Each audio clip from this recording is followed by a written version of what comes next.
perguntar alguma coisa, podem ficar à vontade. Como eu vou precisar passar o slide, eu não vou conseguir ver o chat. Aí, Karine pode falar, ou quem quiser falar, pode abrir o microfone e perguntar alguma coisa na hora. Ou também, fiquem com um bloquinho aí de papel e vocês anotam qualquer coisa para a gente discutir no final. Eu acho que esses insights que vão despertando e vão aparecendo no nosso juízo enquanto a gente está ouvindo alguém ou imerso em alguma reflexão são super especiais. Então, não deixem passar se aparecer alguma coisa por aí, tá? Deixa eu só, né, complementar, Arthur. Então é isso, gente. O nome é Reflexão em Saúde Online, justamente porque o objetivo é esse. Então, quanto mais vocês participarem, né, contribuírem, pode ser no final, pode ser ao longo da apresentação, fiquem à vontade, tá? Era só isso. Joia, então a gente vai conversar um pouquinho sobre espiritualidade, sobre como é que a gente tem vivenciado essa dimensão da nossa humanidade ao longo desses tempos pandêmicos, né, que aparentemente começaram há cerca de 4 meses. Falo aparentemente porque, apesar de parecer só 4 meses, acho que vocês podem ter a mesma percepção que eu, que entre uma noite e outra parece que a gente viveu muito mais do que só 6 a 8 horas de sono, né? Parece que uma infinidade de tempo se passou, tanto de conteúdo que foi produzido, quanto de pesquisa, de ciência, de fake news que foram divulgadas, e das crises e das situações de saúde das pessoas. Essa relação com o tempo pode dizer um pouquinho sobre a nossa espiritualidade, a gente vai conversar sobre ela mais para frente. Então, dentro da nossa agenda de hoje, temos alguns conceitos, reflexões e provocações para deixar para vocês ao final. E aí eu queria começar com uma novidade que não é, ou não deveria ser, mas talvez ainda esteja aí perpassando na cabeça de alguém que chegou por último, ou que está começando a aprender um pouquinho mais sobre espiritualidade, saúde, religião, religiosidade nesses últimos meses, que ainda está mergulhando aí mais profundamente no que a Aliase tem para oferecer.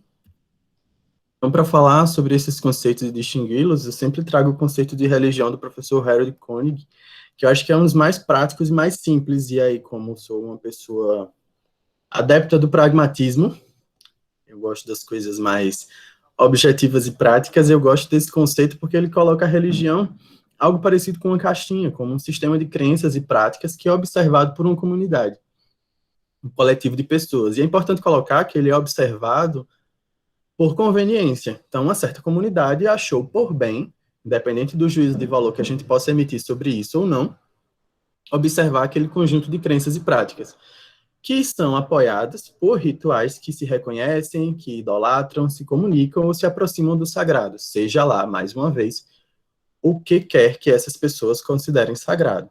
E aí, o que é que vem a ser religiosidade? Nesse sentido, vem a ser a parte da religião que é relacionada com a importância da mesma na vida do sujeito, segundo o mesmo autor. Quer dizer, dentro da mesma religião, os diferentes indivíduos podem experimentá-la de formas diversas. E cada uma dessas formas, que é peculiar e personalíssima, é a sua expressão de religiosidade. E aí, se a gente for aprofundar um pouquinho, a gente vai entender que algumas pessoas vivem a religiosidade de forma mais organizacional e outras de forma menos organizacional ou não organizacional, conforme se aproximam mais das estruturas religiosas ou vivenciam mais dentro da sua intimidade, ou experimentam a religiosidade de uma perspectiva mais intrínseca, quer dizer, assimilando os pontos positivos da religião para transformar a sua vida num sentido bom, ou de forma mais extrínseca, aproveitando de forma secundária o poder, o dinheiro ou a influência que a religião lhe dá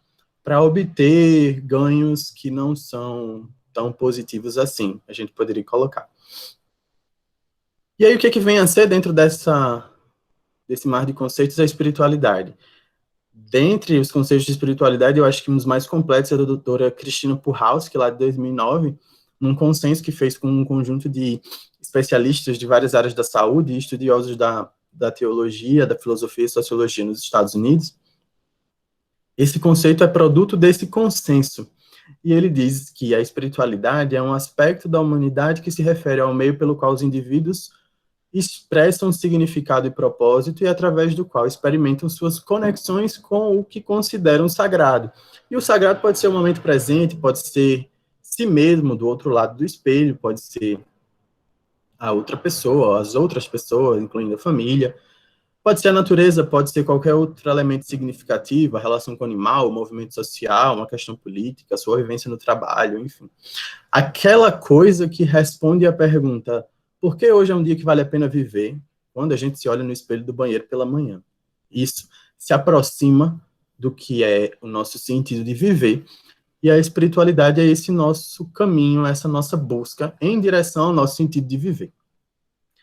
E é importante colocar a espiritualidade, eu gosto de fazer essa observação, como um conceito dinâmico. Então, a espiritualidade é um elemento que pode mudar ao longo da nossa vida, conforme experimentamos a nossa relação e a nossa situação de saúde das mais diversas maneiras.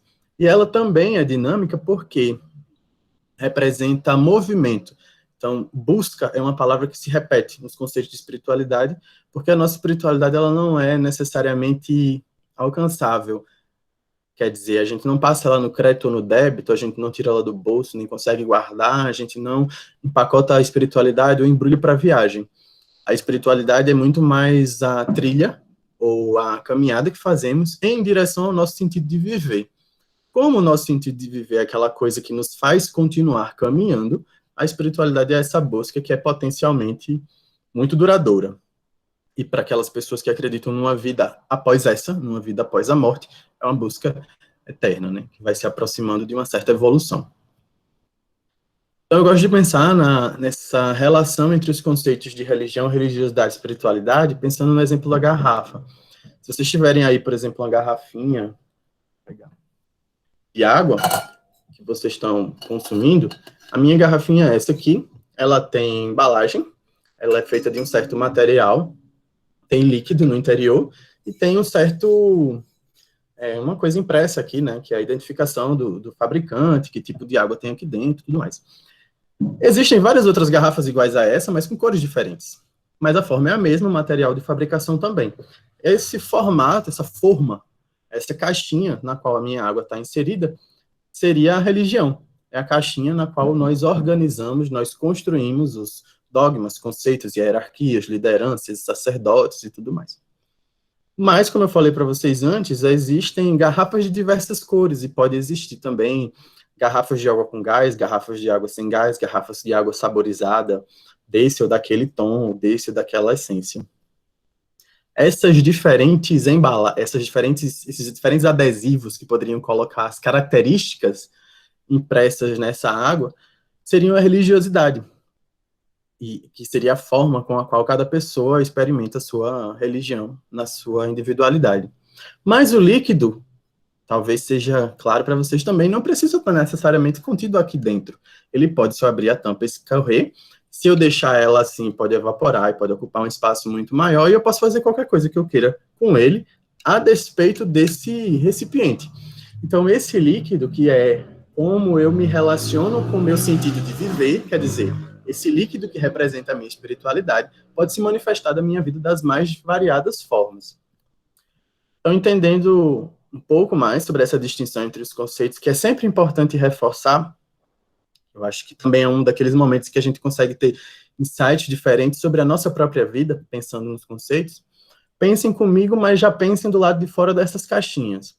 Primeiramente, a gente precisa se questionar. O que é que a gente sabe sobre a pandemia por SARS-CoV-2, a pandemia do novo coronavírus? A gente sabe um conjunto de várias incertezas.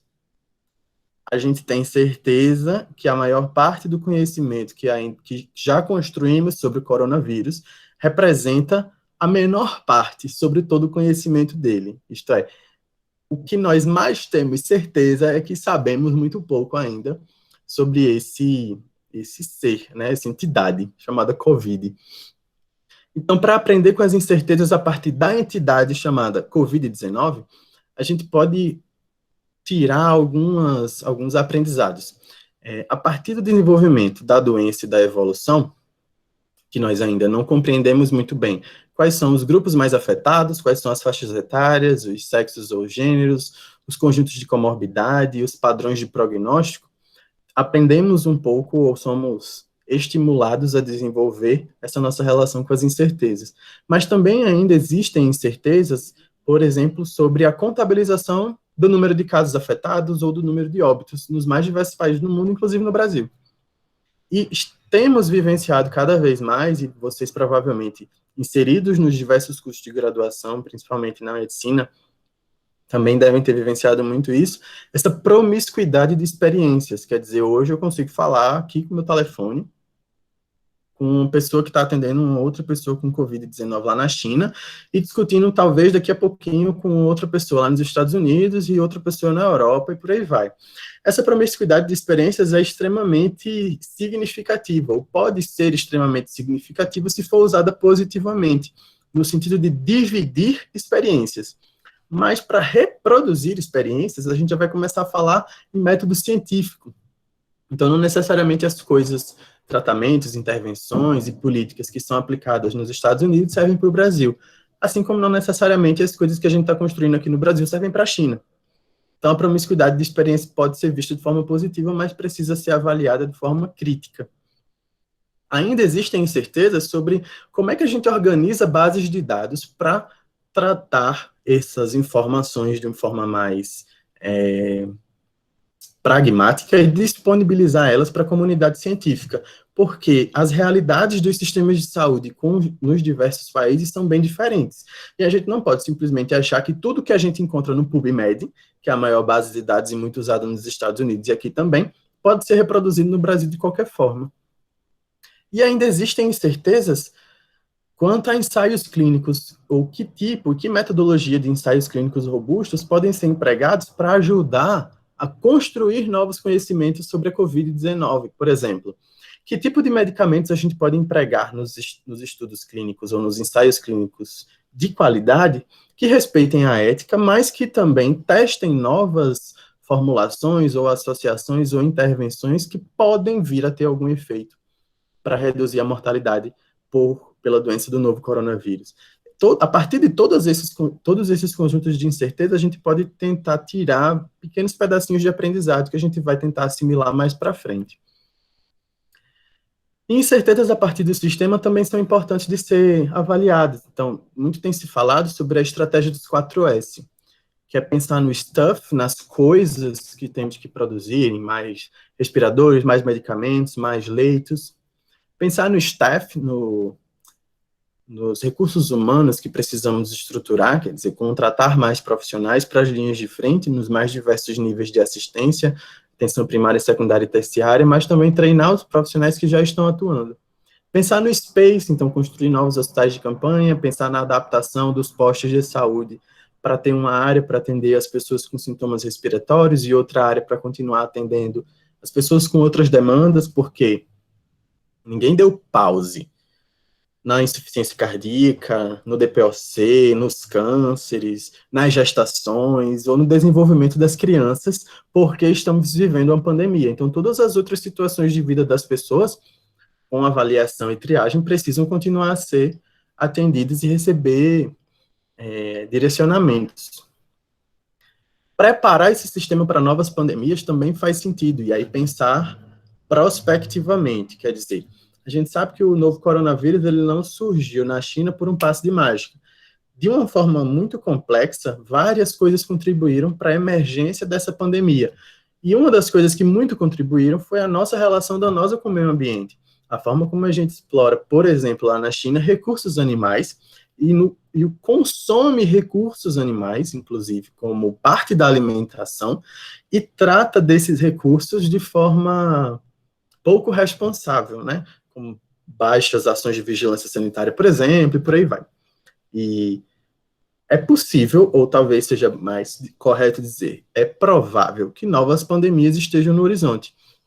E faz parte do planejamento e do entendimento da atual situação nos preparar para o futuro. E aprender com as incertezas é um dos recados chaves, né? Aprender com as incertezas é uma das recomendações principais para o nosso momento, porque a incerteza é o que tem no cardápio. Infelizmente não tem no cardápio droga salvadora, ainda não tem no cardápio, e provavelmente não vai ter por pelo menos mais uns 3 a 6 meses, vacina, e não tem também cura. Cardápio para, nesse contexto de Covid-19, é composto preemptoriamente por incertezas, e é a partir delas que a gente vai ter que viver e lidar. Também existem incertezas que estão emergindo nas nossas relações com as pessoas. Então, Pensar as incertezas centradas no paciente e na família também diz respeito a repensar a nossa relação enquanto profissionais de saúde, de cuidado e de assistência, tomando as pessoas e suas famílias como aliadas e buscando ajuda para nos comunicar e muitas vezes tratar de notícias difíceis, fazer comunicação difícil em saúde em contextos adversos. Infelizmente não vai ser possível em algumas situações, principalmente as relacionadas à Covid-19, fazer grandes reuniões familiares, abraçar as pessoas, chorar com elas algumas vezes, oferecer água e um lencinho e segurar na mão. Não tem no cardápio, mais uma vez. O que vai ter no cardápio é um telefone celular com conexão à internet e a possibilidade de entrar em contato de forma remota com o familiar e transmitir uma que pode ser a notícia mais difícil da vida dessa pessoa até então. E a partir dessa realidade nua e crua, é verdade, a gente também precisa engolir esse infelizmente e passar a aprender com essa incerteza e tratar da comunicação em saúde de forma mais resiliente. Ser criativo faz parte desse processo e encontrar alternativas para pensar humanização, criatividade e atendimento centrado na pessoa com resolutividade, mesmo com o distanciamento social, mesmo com a necessidade do uso de múltiplos EPIs, mesmo com esse aparente afastamento em que existe a nossa pessoa, um jaleco, um capote, uma máscara, um face shield e a outra pessoa lá do outro lado do birô. E se colocar no lugar vem também emergindo nesse sentido de empatia em meio à pandemia. E eu tenho uma observação a fazer no tocante à empatia, que é, sinto uma certa dificuldade de pensar na empatia me colocando no lugar do outro, nesse conceito de, abre aspas, se colocar no lugar da outra pessoa, fecha aspas. O meu sapato, que representa o meu lugar, ele também representa um pouco dos lugares por onde passei até hoje. Ele traz um pouco da minha história, ele representa as topadas que já dei, os chabocas de dedo que quase arranquei, ele representa o que sofri e o que também, e pelo que também me alegrei.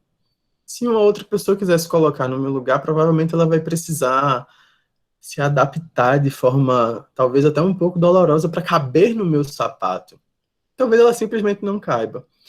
Por isso que eu tenho uma certa dificuldade com esse conceito de empatia, eu prefiro exercitar um outro conceito, que talvez seja um pouco mais trabalhoso, é verdade, mas que faz mais sentido para mim, enquanto profissional de assistência, que é o de compaixão, de imaginar como seria, na minha realidade, passar pela situação que eu acredito que aquela outra pessoa está passando, e tentar experimentar, tentar produzir essa ressonância de sentimentos. E aí sim, sentir como é que seria se eu estivesse passando por essa situação e me identificar com isso, tentando aliviar esse sofrimento. Ainda existem algumas incertezas a partir da vivência dos profissionais de saúde que chamam muito a nossa atenção. E uma das primeiras é admitir que não é um calcanhar de Aquiles extremamente doloroso e intratável admitir as nossas falhas. Entender que somos defectíveis também faz parte do nosso cardápio de incertezas. Seja no sentido de salvar vidas, entre aspas, evitando mortes por Covid-19, ou também conduzindo boas comunicações difíceis em saúde, organizando familiares que podem desenvolver processos de luto complicado, e manejando e gerindo equipes de saúde que vão experimentar sofrimentos intensos. Estamos expostos a síndromes de burnout e síndromes de esgotamento dos mais diversos possíveis, mas a pandemia ela traz um outro requinte, que é um estresse moral, ou a injúria moral, que é colocada na literatura como essa ameaça à nossa integridade, ameaça direta ao nosso sentido de viver na profissão, por nos considerar pequenos, falhos, dignos de repreensão, por não conseguirmos ou por acharmos que não estamos conseguindo fazer tudo o que deveríamos. Uma estratégia que pode ajudar a aprender com essas nossas incertezas enquanto profissionais é reabordar esses casos que podem ser mais difíceis de forma individual e de forma coletiva. Então, discutir isso com pelo menos um outro colega, ou levar para um espaço de acolhimento, como um grupo Balint, ou como uma terapia de grupo para a equipe, pode ser uma coisa que ajuda o profissional a resgatar um pouquinho desse sentido naquela oportunidade, naquela experiência com aquela família, com aquela pessoa. E enxergar os nossos vieses cognitivos. Também é outra estratégia importante de aprendizado com as incertezas. Uma vez que todos nós queríamos, enquanto profissionais de saúde, uma possibilidade de oferta terapêutica. Eu queria que, sei lá, a dipirona, que está disponível na farmácia do meu posto de saúde, fosse extremamente eficaz na erradicação do coronavírus do corpo das pessoas, principalmente nos estágios precoces da infecção. Eu acredito que vocês queriam também, mas a dipirona não tem no cardápio da dipirona essa capacidade de reduzir a replicação viral ou eliminar RNA de coronavírus nesse momento. Então, faz parte dos movimentos naturais de todos nós, enquanto profissionais de saúde, esse desejo, essa mãozinha prescritora, especificamente falando dos médicos, de querer fazer alguma coisa que mude a história. Mas muitas vezes isso quer dizer, ou quer representar muito mais das nossas expectativas, das nossas angústias com o que podemos fazer, do que necessariamente alguma intervenção diferente para o paciente. Prescrever sintomáticos, orientar isolamento domiciliar, fornecer atestado médico para a pessoa e para os contactantes domiciliares, fazer monitoramento por telefone para aquelas pessoas que estão em casa, dentre várias outras tarefas que nós fazemos na rotina, já não é só fazer alguma coisa, já é fazer bastante coisa.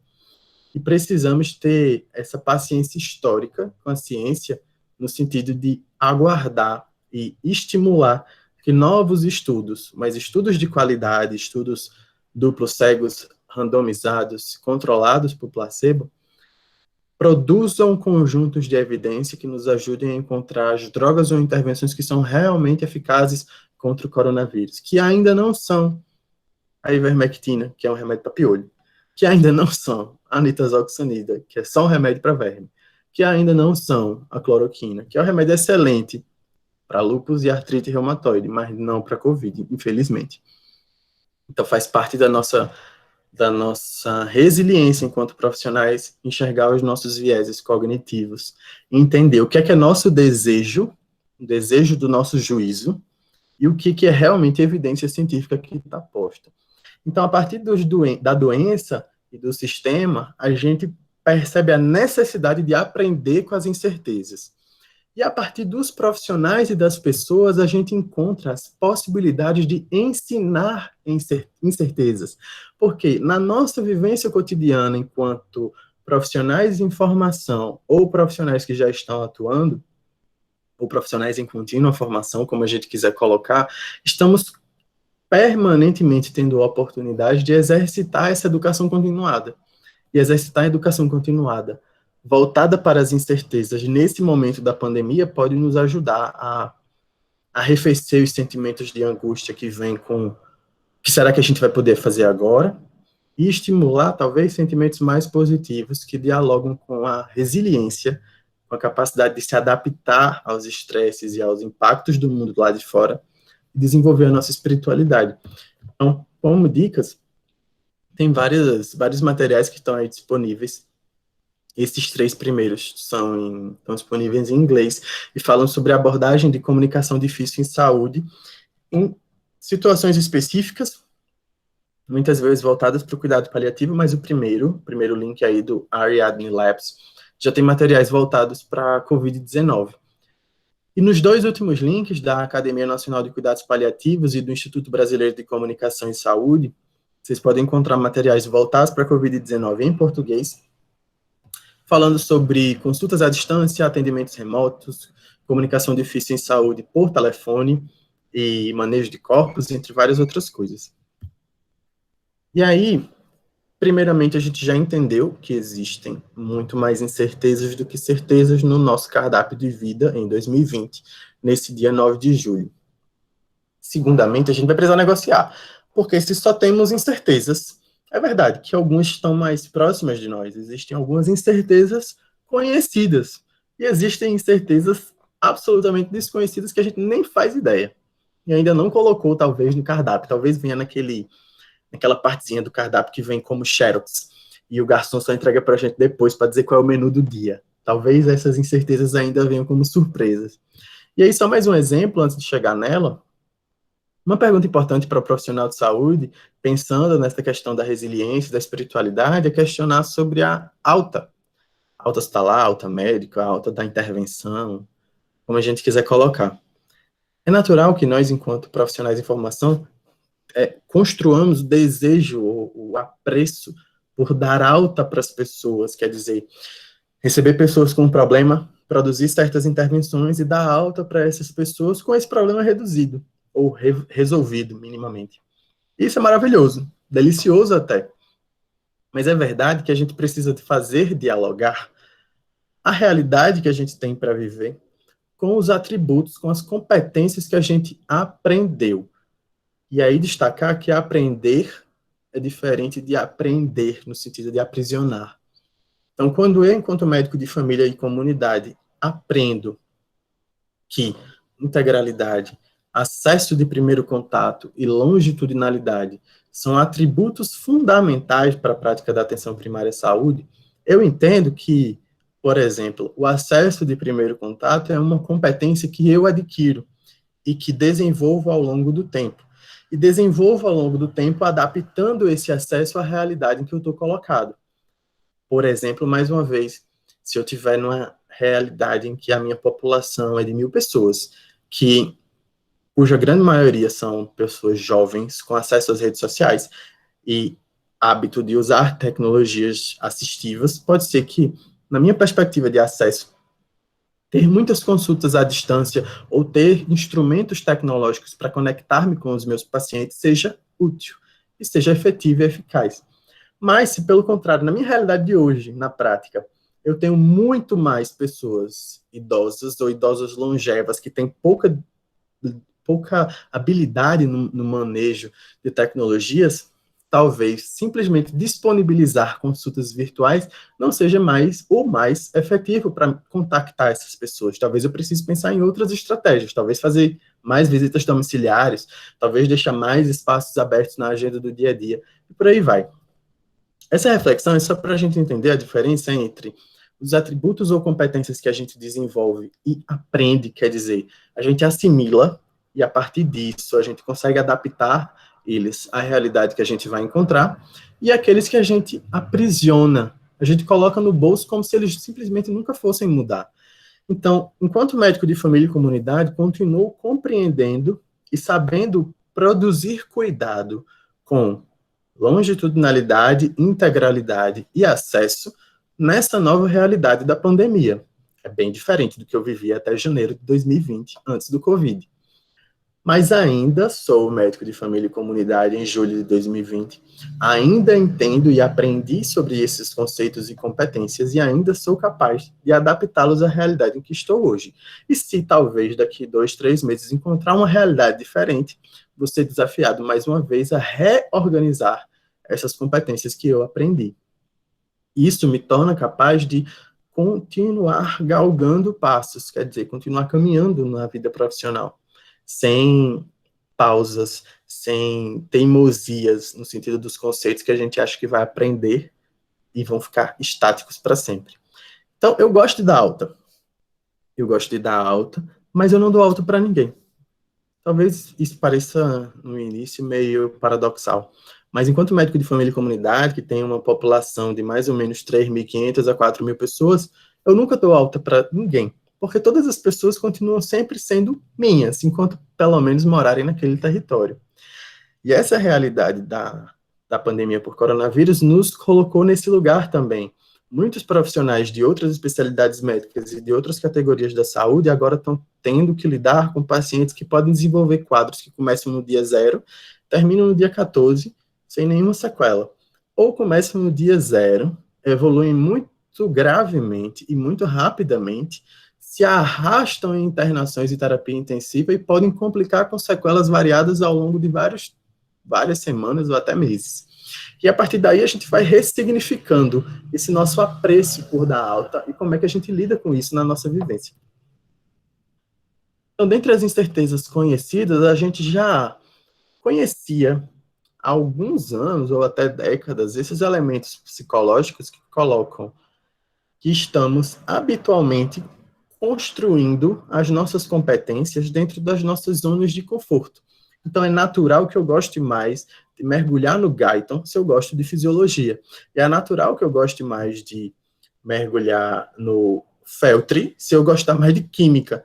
Enfim, faz parte da nossa rotina e da nossa vivência procurar degustar mais das coisas que mais gostamos e aprender mais daquilo que já temos afinidades. E é natural também que sintamos certas inseguranças e certos desconfortos quando somos estimulados à beirada da zona de conforto, onde estamos mais próximos da zona do medo. E é nesse lugar que muitos de nós ainda estamos, o que a maioria de nós esteve quando essa doença, quando a Covid-19 apareceu, logo nas suas primeiras semanas a meses, e a gente ainda não entendia muito bem, a gente ainda estava descobrindo quais eram as suas manifestações, que a gente ainda nem conhece todas, como é que ela se transmitia, e ainda existe um burburinho sobre se ela é transmitida por gotículas ou se é transmitida pelo ar, e por aí vai. Passar da zona de conforto para a zona do medo pode ser doloroso, mas é um processo que nos leva um pouco mais próximo da zona de aprendizagem, que é onde a gente amplia a nossa zona de conforto. É como se a gente reconhecesse um lugar maior como a nossa zona de conforto, em que confrontos e desafios fazem parte, mas também faz parte a sensação prazerosa de desenvolver uma nova habilidade, de ser capaz de superar um novo desafio. E é possível, inclusive, que a gente alcance essa zona de superação readequando os nossos sonhos ou os nossos desejos. Porque quando a gente está na nossa zona de conforto pequenininha, a gente tem sonhos e expectativas pequenininhos também. E quando a gente avança para a zona de aprendizagem de superação, por exemplo, acreditando que é possível, sim, viver uma realidade de convivência familiar em que a gente tem que chegar em casa, tirar a roupa, colocar logo para lavar, ir direto tomar banho, lavar de cima a cabeça, passar álcool em gel no pacote de batata palha que a gente compra no mercado, sair para dar plantão no outro dia, ter cuidado com a paramentação e a desparamentação, cuidar das pessoas, conviver com essas notícias que passam na televisão, enfim. Se alguém colocasse para a gente que a nossa realidade em julho de 2020 seria essa, lá em janeiro, provavelmente muitos de nós acreditaríamos que não daríamos conta, que não seríamos capazes. Mas já estamos dando conta até aqui. A gente já deu conta do primeiro semestre.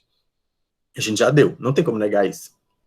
Alguns um pouco melhor, outros um pouco pior, com alguns trancos e com alguns barrancos. Mas a gente já deu conta do primeiro semestre do ano. Então faz parte desse processo ir nos desafiando pouco a pouco e chegar de forma prazerosa a essas conquistas da zona de superação. Mas essas são só as incertezas conhecidas. E as incertezas desconhecidas? São desconhecidas mesmo. Mas a gente pode conhecer junto. Infelizmente, eu não tenho surpresas nesse bolso de palavras que carrego aqui para vocês. Mas eu me disponho a gente conhecer mais um pouquinho e ser surpreendido junto. Então, quem diria que no final das contas, com esse trocadilho, a gente chegaria nesse assunto, né, de transformação, de vida e morte, de ressignificação, de resiliência. E eu espero que não seja também surpresa para vocês que vida não é o contrário de morte. Morte é o processo que encerra um outro processo maravilhoso que começou com o nascimento. O contrário de nascer só pode ser morrer e vice-versa. Vida não admite, não supõe absolutamente nenhum contrário. Vida é o que a gente faz com o tempo que pode ser maravilhoso entre o processo de nascer e o processo de morrer. No final dessas contas todas, a gente está falando sobre isso daí.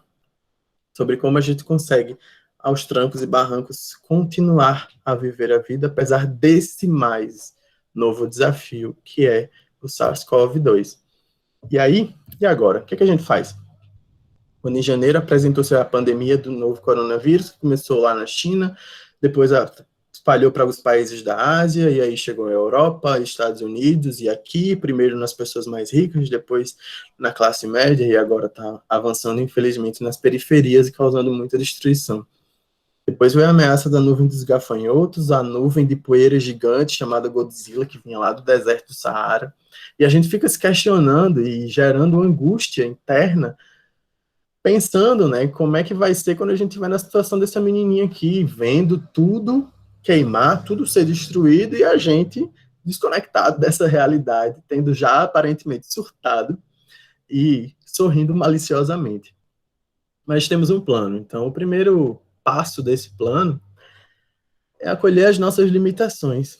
E dentre acolher as nossas limitações, a gente pode incluir nos dar os melhores abraços, ou reservar, aproveitar a energia que a gente gastaria e despenderia com os abraços físicos que a gente não está dando para nós, e nos considerar merecedores deles todos os dias quando a gente chegar em casa. Mas também não impede da gente se abraçar ao longo do dia também. Acolher vem nesse sentido de respeitar as nossas limitações e respeitar os nossos tempos. O tempo do mundo, o tempo de Cronos, o tempo do relógio passa inexoravelmente. Ele passará. Nós passarinhos, e cada um tem o seu tempo particular. E é verdade que muita gente estava vivendo num tempo que provavelmente não cabe, ou tem dificuldade de se ajustar ao tempo de 2020. Muitas pessoas não tinham agendas lindas e maravilhosas, ou o que está na moda também, os planners, já organizados para planejar seu ano. E tiveram que deixar isso um pouco de lado, porque o ano de 2020 com a pandemia está completamente ressignificado. Né? Então, acolher vem desse lugar, de respeitar os nossos tempos, os nossos momentos e as nossas adaptações. E brincar com o fato de nós já termos dado conta. Por mais que a gente acredite que somos pouco capazes, ou talvez até incapazes de dar conta com desafios que sejam maiores do que a gente está vivendo hoje, os desafios do futuro estão lá. Tudo que a gente tem são desafios do presente. E o que a gente sabe dos desafios do presente é que a gente está dando conta. E dos desafios do passado é que a gente já deu. Então, mais uma vez, a gente já deu conta do primeiro semestre do ano 2020. E vale a pena brincar um pouquinho com isso. Porque se em 2019 falassem pra gente que a gente ia viver tudo isso dentro de 180 dias, provavelmente vocês diriam para essa pessoa que ela estava louca, porque não seria possível viver tantas coisas só em 6 meses. Mas a gente já viveu, a gente já deu conta. Cada um de vocês que está aqui comigo já deu conta, e eu também dei. E o terceiro passo é sustentar. E sustentar vem desse encontro, desse lugar de reencontro com as nossas estratégias de resiliência. Seja a tacinha de vinho no final do dia, seja chegar para o banho, que vai ser um banho de desinfecção, e transformar aquele banho numa experiência um pouquinho relaxante, colocando uma playlist com de John Mayer, a forró das antigas, ou sertanejo, ou o que vocês quiserem, usar hidratante e promover toque e encontro com esse corpo que está dando conta desses desafios. Fazer videochamada com os amigos, escrever um diário, estudar seus sonhos, ouvir podcast, descobrir música nova, assistir seriado, maratonar, se envolver em outra pesquisa, enfim. Tentar resgatar, dentre todas as possibilidades do que a gente já viveu, não só do que a gente está vivendo hoje, mas do que a gente também já viveu no passado, porque esse passado traz muito da nossa história, do que a gente gosta e do que a gente não gosta, elementos para reencontrar essa resiliência, esse poder de nos adaptar às novas situações da vida. E aí a gente deixa sempre esse recado, né, esse lembrete. A gente já deu conta, mais ou menos bem, desses primeiros 6 meses e 9 dias. E nós somos os únicos que podemos dar conta dos outros 6 meses menos 9 dias, que tem até o dia 31 de dezembro de 2020. É possível que os ETs cheguem amanhã. Sim, é verdade. É possível que o meteoro chegue na semana que vem. Inclusive, talvez eu já tenha rezado por isso. Também é verdade. Mas, até o dia de hoje, dia 9 de julho, mais ou menos às 19h45, a gente já deu conta. Nós temos todo o potencial de continuar dando a partir daqui. Eu queria deixar algumas recomendações, algumas dicas. A primeira delas é convidar vocês para curtir o meu perfil lá no Instagram, que é o @ouvindogente, onde eu compartilho algumas histórias e causos da vida como médico de família e comunidade, como paliativista. É um perfil que discute elementos do que a gente tem na literatura como medicina narrativa. Um livro super interessante que está disponível tanto físico quanto digital, que é o Farmácia Literária. Ele tem como se fosse um guia de clínica, em que para cada doença, essas autoras apontam um livro que tem aquela temática, aborda aquela doença, aquela patologia, mas de forma didática e conectada com a literatura, né? Vai trazer aquela doença na experiência de um paciente, na vivência de autores, outros, e por aí vai. Um vídeo, que é o Novo Coronavírus e a Nossa Saúde Mental, da Fiocruz Brasília, que está lá no YouTube. Uma série super interessante sobre luto, sobre perdas e sobre resiliência e transformação, que é a série Afterlife, que está na Netflix. Dois episódios de um dos meus podcasts preferidos, que é o Mamilos. Os episódios Travessias e Sonhar a Realidade. São super interessantes e vão trazer debates e conversas com neurocientista, teólogo e pastor, psicanalistas e publicitárias. E é uma conversa, são duas conversas, na verdade, super ricas, recomendo. Um aplicativo, que é o medite.se, tem lá para Android e para iPhone, ajuda a meditar de forma fácil e prática. E se algum de vocês estiver por Recife, recomendo visitar o Borsoi Café, lá no Segundo Jardim de Boa Viagem. Se não estiver por Recife, com certeza aí no Cariri deve ter alguma opção legal para vocês fazerem qualquer uma dessas coisas tomando um café gostoso. E por último, mas não menos importante, divulgar esse, que é um produto extremamente maravilhoso, que eu e Jéssica, que é também médica de família e comunidade, foi minha companheira na residência de medicina paliativa no ano passado, conseguimos trazer à vida, que é o livro Entre Encontros e Despedidas, Histórias sobre Viver e Morrer na Casinha, que é como a gente chama carinhosamente a Enfermaria de Cuidados Paliativos lá do IMIP, em Recife. E esse livro traz histórias das mais diversas, contadas por nós dois, com a ajuda de algumas psicólogas, fazendo reflexões entre uma história e outra, sobre as nossas vivências com pacientes, na relação com a residência, com a equipe, e todas elas ilustradas por um paciente muito querido que faleceu com a gente. Infelizmente, antes da oportunidade de fazermos um show com esses desenhos dele, mas que deixou essas obras e a família achou por bem que fossem usadas para homenagear a sua memória também. Então, se vocês tiverem interesse, o livro já está disponível, vocês podem falar comigo depois, para a gente ver como fazer chegar até vocês, tá bom? E é isso que a gente tem para hoje, e vamos ver o que a gente tem para conversar.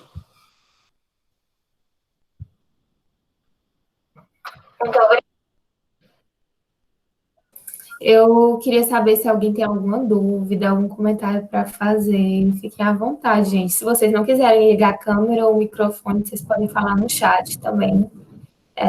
Se quiserem fazer alguma colocação, um comentário, fazer pergunta. Arthur, tu não tá vendo o chat, né? Colocaram assim, amei, Arthur. Eu minimizei agora eu tô vendo. Comentários, pronto, você tá vendo, né?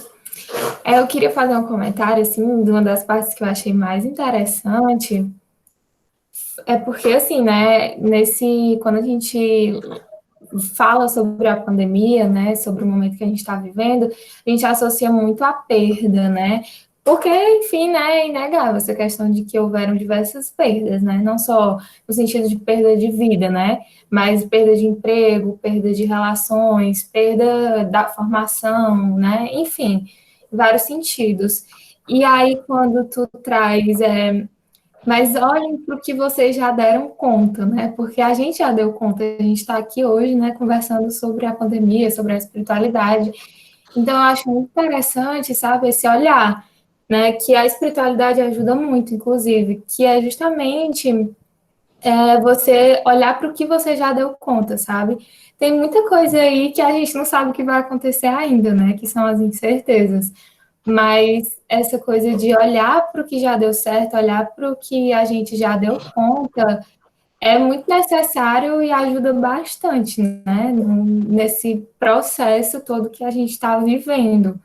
E assim, né? A gente vai surtando, vai refletindo, vai vivendo e, de certa forma, vai dando conta. Então, acho que, assim, foi uma das partes que eu mais gostei, sabe? Porque às vezes a gente não para pensar nisso, que é meio óbvio, mas a gente não reflete, né, no que a gente já viveu. E já passou bastante tempo, inclusive. Um dia desse eu tava, meu Deus do céu, já tem o quê? Quase 4 meses e eu aqui em casa, isolamento, e eu não tinha me dado conta disso. É interessante porque a vivência com a pandemia nos aproxima da morte de uma forma que é muito peculiar, né? Porque ela coloca a morte como responsabilidade de um, entre aspas, inimigo minúsculo, invisível, que pode estar à espreita em qualquer lugar, e de repente nós que somos tão grandes, tão poderosos, às vezes tão arrogantes na nossa relação com as outras pessoas, com o meio ambiente, com os animais, enfim, de repente nós, diante da nossa grandeza, nos vemos bem pequenininhos. Quando podemos, mesmo com 20 e poucos anos, mesmo sem comorbidades, mesmo não tomando medicações, mesmo usando máscara, pegar a Covid da tampa do pote de molho de tomate que pegou no supermercado e estava contaminado. Isso não é para ser ansiogênico, nem é para fazer vocês surtarem em termos de uso de álcool em gel e para dar banho nas compras do mercado. Mas é para fazer a gente refletir para onde é que a gente está indo quando a gente continua nessa perspectiva de educação e saúde, só colocando coisas nas nossas costas, como conhecimentos que a gente vai reproduzir, e nos inflando. E aí a metáfora clássica, né, de inflar o nosso ego. Construir conhecimento para inflar ego vai nos levar a um certo lugar em que das duas, uma. Ou a gente vai estar tão inflado que a gente vai sair voando, e aí a gente vai ver aqueles professores malucos sem noção, que são extremamente inteligentes, mas não conseguem dialogar com a realidade, porque são balões que estão voando, não tem mais contato com o chão, não estão aterrados. Ou a gente vai ter uma grande quebrada de cara, que a gente pode representar nessa mesma metáfora como o Covid, que chega lá no nosso balãozinho e sutilmente estoura ele. E toda essa nossa arrogância de repente cai por terra, quando a gente adoece e começa a sentir febre interna, morredor, dor desviada, espinhela caída, e por aí vai. Coisas que a gente super menospreza, mas que fazem parte, ou podem fazer parte, né, da vida e da nossa situação, da nossa experiência com a doença. Com certeza, né? Justamente esse ego, né, que dificulta a nossa aceitação, né, da morte, né, lidar com a morte e se aproximar dela de certa forma, né? Porque a gente passa a vida tentando fugir disso, né? E eu me incluo nisso também, mas às vezes a gente ignora a morte, né? E esquece que ela faz parte da vida, né? Como fala a Kabler-Ross. E aí eu tenho uma fala da Luciana Dadalto, que ela é uma advogada que fala assim, sobre esse morte, que eu acho muito interessante, né? Que ela fala que o que nos torna humanos é a nossa consciência da morte. E é justamente isso, né? Por isso que a gente vem debatendo tanto essa questão de humanização, humanização, humanização. Você percebe, quanto mais você fala sobre esse sentido de humanizar, você tem que falar da morte, você tem que falar disso para ver se baixa um pouco o ego das pessoas, né?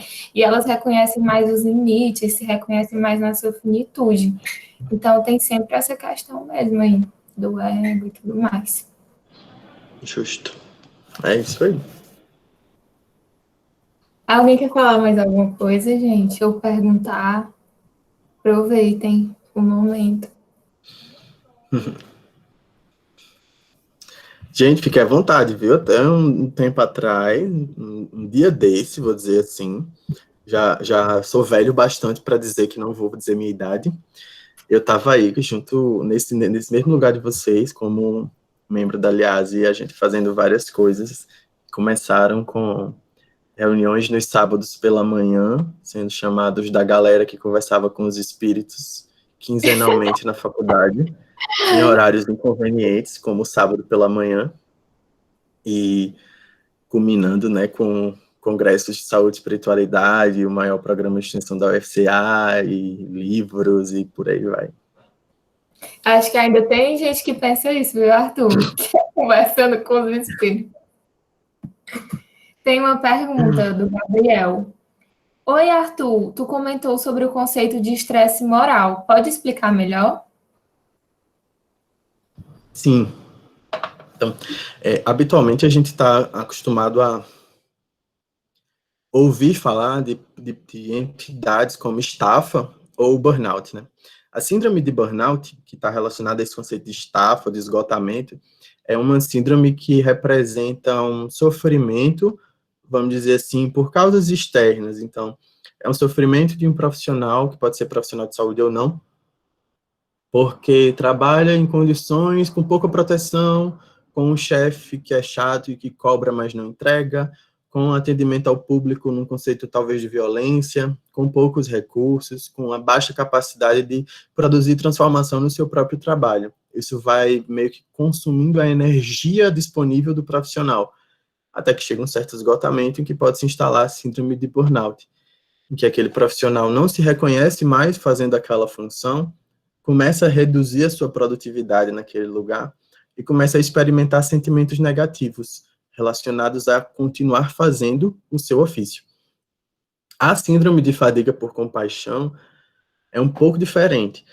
Ela seria um sofrimento de causas internas, então é uma dor multidimensional, né, social, espiritual, também a física e afetiva, por estar cuidando de pessoas que estão sofrendo todo dia, o dia todo.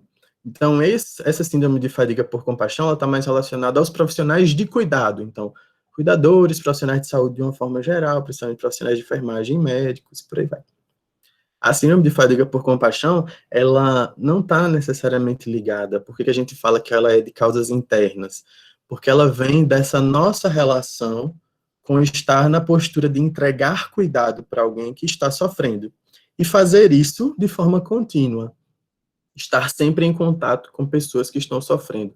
Então, essa energia não é consumida pelo chefe chato, ou pelos poucos recursos no trabalho, mas é consumida por essa relação que é drenante, né? que drena a energia do profissional.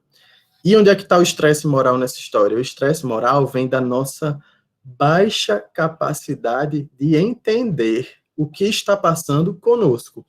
Então, vamos lá.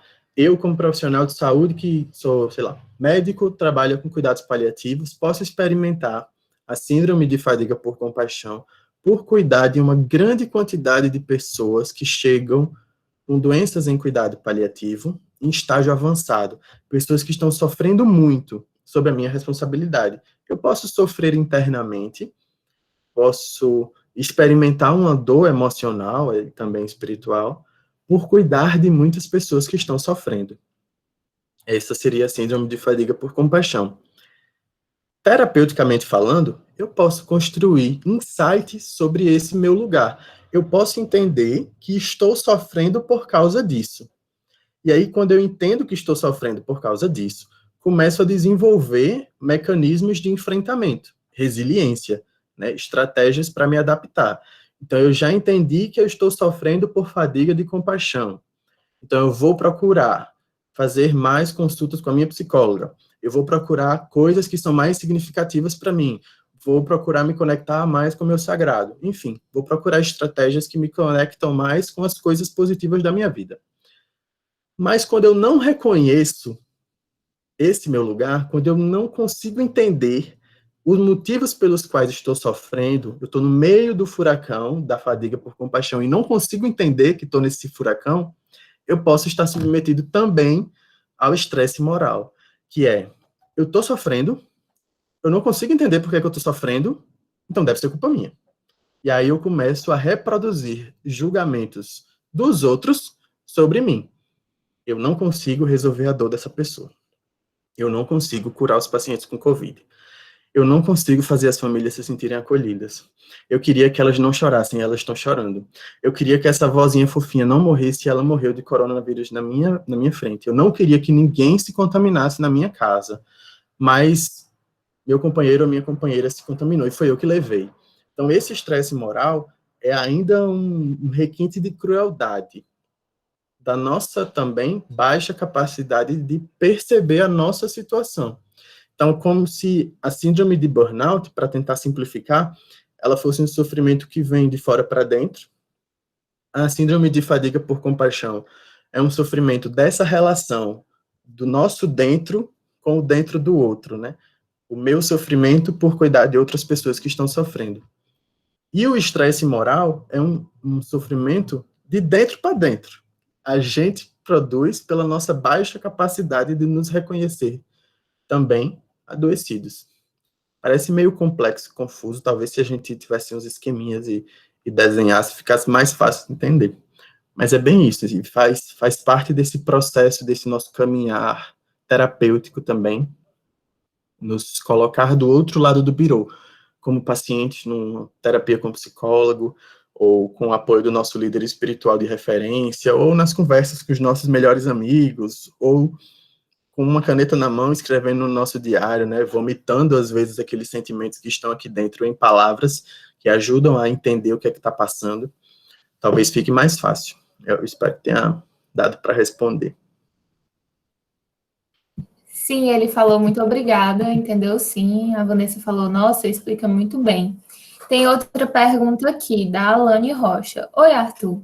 Como você falou, nós demos conta, apesar de toda dor e sofrimento. Como estaríamos hoje se não tivéssemos dado conta? É uma boa pergunta.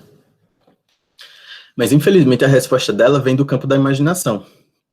Porque eu só posso dizer, eu só posso responder como eu estaria hoje se não tivesse dado conta, conhecendo, vamos dizer assim, até onde a corda estica para mim.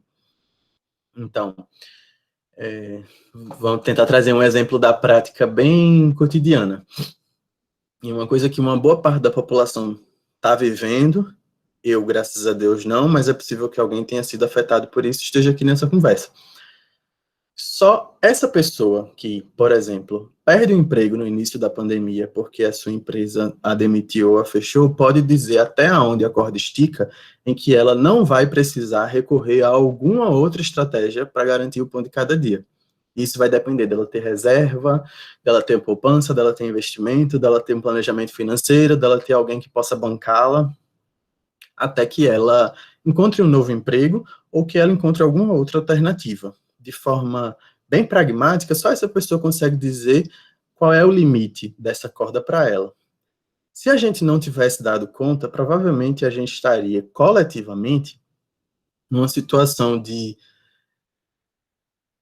exuberância, de mais transtornos mentais. Eu acho que essa é a certeza mais conhecida.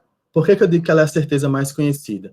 Muitas vezes a gente está imerso, enquanto profissionais de saúde, numa relação que a gente tem uma bolha e a gente cuida de outras pessoas que estão em outra bolha, que são pacientes.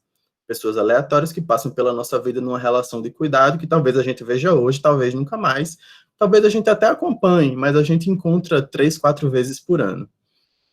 E é difícil para algumas pessoas que estão nessa situação de profissional de saúde entender que está submetida aos mesmos processos de tristeza, angústia, desconforto, depressão, ansiedade que as outras pessoas estão. Então, quando eu vejo e atendo, como atendi quinta-feira da semana passada, um homem de 28 anos que foi marcado na minha agenda com a seguinte descrição: quer conversar com o médico porque está quebrando tudo em casa. Quando eu atendo essa pessoa, reconheço um homem de 28 anos, casado pela segunda vez, que perdeu 2 filhos num acidente ano passado, que tem uma história de episódios de mania e está experimentando uma oscilação entre a fase em que ele se acha o dono do mundo, o dono da Coca-Cola, capaz de fazer toda e qualquer coisa, com fases mais depressivas, eu reconheço uma pessoa que, genericamente, seria tida como a surtada. mas que nesse contexto da pandemia, essa pessoa é somente, uma pessoa que tinha uma religiosidade que era vivida dentro de um templo que está fechado. Tinha uma convivência com amigos que era experimentada através de muita proximidade em rodas nos botecos, que estão fechados. E tinha uma convivência familiar que era extremamente positiva, que está limitada, ou limitadíssima, porque ele está praticamente dentro de casa e é de casa para o trabalho, do trabalho para casa. Essa pessoa poderia ser eu. E fica mais fácil nos colocar ou nos imprimir esses sentimentos e desenvolver um olhar compassivo para essas pessoas quando a gente reconhece essas semelhanças. Só que na correria do dia a dia, com talvez mais de uma ou duas dezenas de pacientes para atender ao longo de um dia, fica difícil exercitar olhares compassivos. Mas se a gente fizer esse esforcinho, talvez a gente consiga se imaginar, e talvez a gente consiga imaginar o coletivo se muitas pessoas que você, Karine, conhece, que você, Alane, conhece, que a gente conhece, estivessem surtando como essa.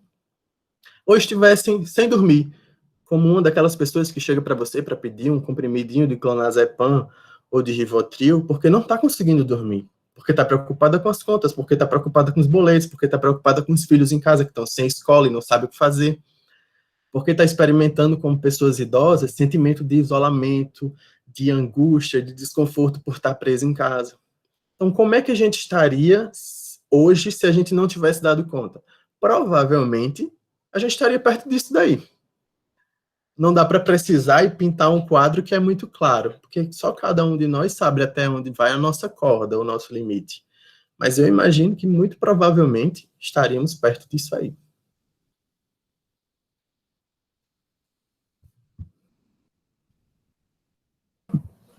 É isso. Alguém tem mais alguma pergunta, alguma colocação? Aqui, acho que não. Então, Arthur, é isso. Agradecer mais uma vez, né? Dizer que a gente está morrendo de saudade. E a gente vai chamar você mais vezes, pode ter certeza. Você, porque a gente sabe que você topa. E é só gratidão mesmo, o sentimento. Foi muito boa a reflexão, né? Cumpriu, assim, passou do objetivo. E tu quer falar mais alguma coisa? Não, só queria reforçar a chamada, né? A gente está dando conta até agora porque a gente, de alguma forma, ainda está se amparando uns nos outros. Então, que não percamos isso, né? Essa sensação, essa percepção de que ainda estamos unidos, mesmo que seja virtualmente, e que o virtualmente pode ser adaptado. Hoje tem cor, tem movimentos e tem sons. Pode ser que amanhã só tenha sons e só seja uma ligação. Pode ser que depois seja uma carta, pode ser que depois seja um áudio do WhatsApp. Pode ser que depois seja aquela marcação bem espalhafatosa no stories do Instagram, que é o novo scrap do Orkut e o hashtag o topo é meu, do finado Orkut. Né? Foi transposto para o stories do Instagram nesses tempos, mas reencontrar essas pessoas, essas conexões que são significativas, alimentam essa uma gratidão que a gente pode ter por dia, né? Se a gente encontrar uma coisinha para ter gratidão por dia, já é um dia que provavelmente valeu a pena viver. E aí a gente pode alimentar uma esperança para amanhã, mesmo que seja só uma, mesmo que seja pequenininha, mesmo que seja só não passar tanta raiva com a situação do Brasil, a gente pode alimentar um pouco essa esperança. Com certeza. Então é isso. Muito obrigada. Muito obrigada a todos e a todas que participaram. Espero que vocês tenham gostado. Tá todo mundo agradecendo aí no chat. Arthur, muito obrigada, muito obrigada. E é isso. Gratidão. Gratidão, gente. Boa noite. Espero vocês lá no Ouvindo Gente para a gente interagir mais, tá bom? Boa noite. Boa noite. Só lembrando para o pessoal da Aliase que continuar na reunião, tá, gente? Os integrantes da Aliase. Grata, Carla. A gente que agradece.